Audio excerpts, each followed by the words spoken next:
Testing, testing, 1, 2, 3. Come on everybody, sing with me. Hi guys, welcome back to my channel. Today I'm going to be answering all your questions. I've had questions on my Instagram, under the comments on my videos. So I'm just going to get to it. I'm trying to answer as many as I can, guys. Let's go. First question. Leah Outtree. Sorry if I've messed your name up. And she wants to know, how does it feel having the Lost tapes finally out, knowing that the fans are living for it? Does it give you and the girls a desire to record more new material and perform tracks from this album live? Guys, if you knew how much it meant to us, like, to get this album out, we were so excited. A lot of you guys have been there with us along the way. But as you know, we recorded that album maybe I'd like to say 10 years ago almost. And when we recorded it, soon after it was leaked by someone, we don't know who it was. And obviously we work with a very small group of people. Only we got copies of the tracks and the people that we work with. So that was a really hard time. And then at the same time, we were fighting legal battles as far as like the name was concerned. And to be honest with you, there were moments like over the last 10 years where I personally just felt like I don't even know if it's ever going to see the light of day. So it was super important for us to get it out to you guys, and it was only right for us to drop it as a Christmas gift to you guys, and to realize that not everyone actually had heard the album, because obviously when it leaked, it's like, no, everyone's heard it, and it feels so big in your world at the time. So to know that actually not everyone heard it, your fans heard it, but still, you know, this is now going worldwide. You can see obviously the stats of where our music is being played, and honestly, that just, it exceeded our expectations. We're so happy that we've had amazing reviews for this album, and we are even more excited because now when we go on the road, we'll be able to add, you know, some new music. So the next question is by Sid Heather, and he wants to know, would you be interested in seeing a Sugar Babes documentary from the fan's perspective? Okay, so many people have like made little documentaries over the years, and even just as early as I remember back in like the early 2000s, someone wrote a book on us, and I personally am not really a big fan of those things, just because I think the journey of the Sugar Babes is so personal, and we've all had our own experiences, and until you kind of sit down and have a conversation with us, it's literally just an assumption.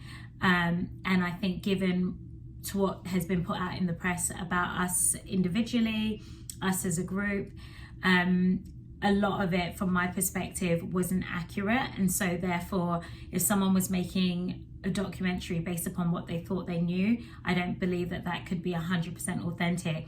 So I'm all for a documentary, but it just needs to be honest and truthful, good, bad and indifferent. Doesn't have to be perfect. Our journey is not perfect, quite clearly, but I just think it needs to be just told from a place of having all the information, basically. The next question is from Rena Lil. Sorry if I'm messing your name up. And she says, which 3 songs from the Lost tapes would you turn into singles? Okay, so I would definitely say Drum. And I just feel like the video could just be super dope and really creative. And I feel like maybe one of the ballads, maybe Breathe Me could be amazing. Beat Is Gone, I feel like that could be a real vocal moment, you know, a real nice like black and white type video. Okay, so it's Rod Up. How do you manage to live in Toronto but perform mostly in Europe? I don't think I ever really have settled into anywhere. There was a time where I was living in LA for like a year and a half and no one knew. So I've always been able to kind of like, I just go wherever I feel good, but I'm always going to be UK all day, and just be in places that make me happy. And I don't have kids yet, so I'm able to be quite flexible, and I take full advantage of that. So yeah. Speaking of kids, That's either Dalal or Delilah. Wants to know, when do you plan on being a mum? Do you ever want to be a mum? And then in brackets, there's nothing wrong with if you don't want to, but okay. So I have wanted to be a mum since forever. Everyone knows that I walk into a store and I see a baby and I'm like, oh my gosh, I just melt. I will see, you know, a kid on the other side of the store and my friends will be talking and they're like, where's Keisha gone? I'm over there playing with the baby. So I am really, like, I've been broody since forever. And I've always wanted to have kids, honestly, in like the most traditional way. Like, I wanted to be married before I have kids. And I just have never been able to get to that point in a relationship to where I've wanted to have a kid or be married. So there you have it. I don't know what else to say, but it's definitely a desire of mine. But, you know, who knows? Who knows? Yeah, I'm definitely going to be someone's mum one day. I believe so. Is there any chance that Sugar Babes will be an act again? Or are you just celebrating and then move on? And that's by Young Liad. Wylung Gilead. Oh my gosh, guys, I feel like someone should just make a video of how I'm butchering all these names. My apologies. At the moment, we're just vibing. If we feel like going in the studio and creating a record, if it feels natural, that's what we're gonna do. If it doesn't, we'll go and be creative somewhere else. But I feel like creating music together is something we truly do enjoy. Yeah, we're excited for what comes next. Jodie Louise says, will you be releasing the Lost Tapes on vinyl? I've had so many questions asking about this, and I definitely feel like we're gonna make it happen for you guys. If you want any updates with that, just follow our social media and sign up to our website and you'll get all the updates firsthand of what's going on.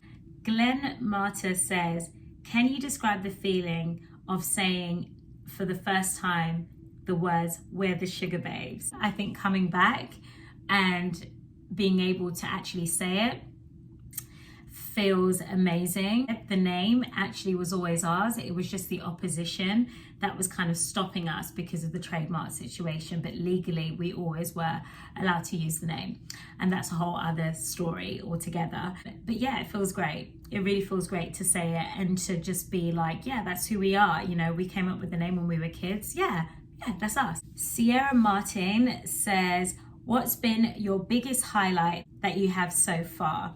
Finally releasing the Lost Tapes, because that's something we fought for such a long time to do, and also releasing it independently. Like, we've got no backing, we didn't do any promo for it, and the fact that it charted is just like a testament to how much you guys you have our backs, and we are so grateful. And of course, just our comeback gig, the first one that we did, Mighty Hoopla, to Glastonbury. Glastonbury just changed the course of everything for us. Again, exceeded our expectations. So yeah, that's for sure.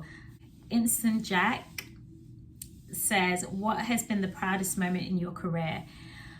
And I would say the proudest moment so far would just be enduring all the nonsense to come back again. And for me, being proud isn't necessarily to do with record sales or the amount of number ones, because I've had a few number ones and I've sold many records, even though you are happy about it. But there's something so sweet about being told no and that you're not good enough, and actually just persevering through and sticking together. That to me makes me super proud. And it wasn't easy, but we did it, and we're doing it every day, and we're doing it with such grace. Cazador the girl band wants to know, who are my favorite girl bands? TLC, Destiny's Child, SWV, Cut Close. SWV, they really set the tone for like me when it comes to like harmonies when I was young. And also Cut Close, we're a 90s group. I basically learned how to ad-lib by listening to the lead singer over and over again. Her and Coco, like, like they were who I listened to just learn how to do my runs and things like that. Kyle Mad Caution, I remember we met him on tour. He's the sweetest, and he wants to know, what did the Sugar Babes have for dinner while on tour? Okay, so let me tell you, we were giving it all the talk. We were like, we want to be healthy. We're going to be, eating like complete healthy snacks every single day. And then, it was all fine and dandy for the first 3 days. And also we were like, we're going to go to the gym, because leading up to our festivals, I was working out maybe, I would say, 6 days a week, and I was doing maybe 2 workouts a day. So I was really setting myself up for some very high expectations. And by the time day 3 came on the tour, I was tired. And when you're tired, you kind of want to eat. Like the last thing you want, I don't know about you guys, but when you're really hungry and then you have a friend that says, oh, do you want a salad or have some fruit or something? And you're just like, do you know what? I will give you a fruit in a minute. Like, give me some chicken. That's how it was. And I'm not gonna lie, I felt so guilty. And I started sneaking. The tour manager was working with me, and he would sneak me McDonald's back to my room and KFC and things like that. And I think we got caught one night, and then it all just came out and everyone was like, aha! I just feel like I could have done way better. Suede60 wants to know, any plans for tour dates in the US in 2023? I wish. We wish. It would be amazing to do so. So who knows? I don't know if it's going to be in 2023, but that's definitely on the bucket list. So Unusual You has quite a few questions here. Have you spoken to a male in recent years? She sent well wishes to me for the tour that me and the girls did last year through a friend. So I think we're on good vibes. The next question is, how do you feel about Heidi now? The same way that I always have. I definitely think that it's not a secret that I felt that the way I was removed from Sugar Babes was really unjust and unfair, and it hurt my feelings, and I, felt betrayed. But do I hold a grudge? No. I believe that you just have to move forward in life and digest the things that are happening around you. And for me to sit there and dwell on it, how many years later I can feel the way I feel, but that's not anyone's problem to deal with. I just have to just suck it up and go and sit with my therapist or spend time in prayer. Like, honestly, it's just about processing and just like giving yourself a chance to kind of feel the way you feel, and just moving forward appropriately in the most positive way you can. Then the next question is, would you ever perform songs from Sweet 7? No. Okay guys, I have to be honest. That album is just, is there a nice way of saying terrible? I don't know. And it has nothing to do with the girls. It has nothing to do with the creators of the album. We worked with Neo, Bruno Mars, I think even Stargate. They are like incredible. I just feel like the album just wasn't Sugar Babes.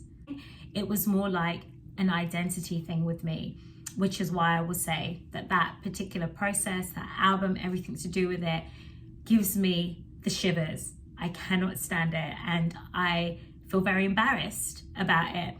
And the saving grace is that my face didn't end up being on the cover, but I just don't even like that there's demos out there with my voice on it, honestly. Ego Hank McCartney says, what was the original title of the Lost Tapes back in 2013? We didn't have a name, and then when we started talking about putting the music out, it was like, is this new music, guys? Like, in my mind I was thinking, this isn't really new music. It's kind of like the music that should have been, and it got lost for a bit, and now we're bringing it back. And so I just kind of thought, oh, Lost Tapes, and I threw it to the group, and we kind of played around with the words. At one point we were thinking Lost Files, and then it was like, nah, like Lost Tapes. And so, okay, Now, Matt Soro says, which of the demos left out from the album you wish was there? And I would definitely say, Two in Love. Basically, the actual beat of Two in Love was sold to another artist. And so we weren't able to use it and we were just gutted. But yeah, sorry guys. Your boy J Dubs says, do you remember the song you did with Jay Sean called Far Away? Absolutely. Jay Sean was a pleasure to work with. He's incredibly talented, and we wrote that song actually originally for someone else. I love that song. Florals Gala 3 says, how do you girls come up with harmonies for songs? We just vibe it, guys. When it comes to our harmonies, we vibe it. We know who fits where, and it's changed a lot actually. Before, Monsieur was doing all the low parts. As I've gotten older, my voice has dropped in tone a lot, so I can now do the low parts as well. But harmonies, I absolutely love doing them. Lance a lot Neil wants to know, what advice would you give your 13-year-old self? Don't wear your heart on your sleeve and don't be so exposed. Christy B says, would you ever consider doing a meetup in Toronto? Some of us can't get to the UK. I've never done a meetup before, and actually I'd love to do it. That would be super cool. One, because this has always been like my place of just like, nah, no one knows who the Sugar Babes are out here. And then I'm starting to realize, especially from the tour, when a lot of people from Toronto were flying in, or from Canada were flying in, and I was like, what? So I'm obviously realizing that I was completely wrong. So now I've started wearing makeup when I go out. So thanks, guys. I was like, yes, this is my place to be busted, but clearly not. West Friesland says, hi Keisha, are there any plans to do any solo work? I feel like when you're creative, you should just create. And so never say never. Ashley I Music says, was signing a record deal worth it? And do you own your own masters and publishing? I had a very good experience my first record deal. Back then you didn't have to sign 360 deals, which is when your label takes like a percentage of pretty much everything that you do. We just kept everything to ourselves. Having a record deal, guys, it's not a bad thing if they are for you. It's only a bad thing when you guys are creating music together and everyone's not on the same page, because ultimately the artists, you're gonna lose that battle. What the label says goes. You know, they pump loads of money into you, and if they're for you and you guys are on the same page creatively, great things can come of it. We signed a record deal with MKS. We didn't have a good relationship with the label. Within 6 weeks we were shelved. We couldn't decide on the direction. We thought we were being signed based upon the music that they bid for. Like, there was a whole bidding war, guys, for us, and we thought that we were getting signed, you know, based upon that music. But then as soon as we got into the label, it was very clear that they had completely different plans, and it would have been nice to know that beforehand. I feel like being independent, you definitely have more say in a lot of ways. You cut out the middleman, you make more money, but you also spend lots of money. You pay for everything yourself. You don't have anyone to bounce ideas off of. I mean, you've got your team, but you take a lot on your shoulders. And so I feel like it's great to be independent, but it's a lot of hard work also. This question's from Sharon. She has a YouTube channel also, actually, with her husband. And she wants to know when I became a born-again Christian and what is my favorite Bible verse. So I grew up in a household that was, as Christians like to call it, secular. So my parents weren't Christians. And then my mum became born again, like maybe when I was maybe 10 years old. She just started living a life that I saw firsthand that was very authentic and very real. You know how some people live those double lives and they'll do one thing in church and then act a fool behind the scenes? Mum was completely different. I got to see firsthand, like, she really was like the real deal. And I saw the positive effects of what that had in her life. And so I just began to seek God for myself. I would say that my favorite Bible verse would be Romans 8, verse 28, which says, and we know that all things work together for the good of those who are called for the good of those who love God and who are called according to his purpose. So many things can create a feeling of that we've made so many mistakes. And the fact that God says that he will cause, like, even the things that were meant to derail us, he will cause all of those things to work for us. It gives me so much hope. So thanks for watching, guys. I've had the best time chatting away. Guys, I've been talking for about an hour and a half. I do not know how I'm going to edit this in, but bear with me. Thanks for your questions. And of course, if I've missed them, I'm really sorry. And I'll have a Q&A again and I'll add them in. But yeah, thanks for watching. It's time for me to pack my bags because I'm heading back to London. And remember, we get better, not bitter. Mwah.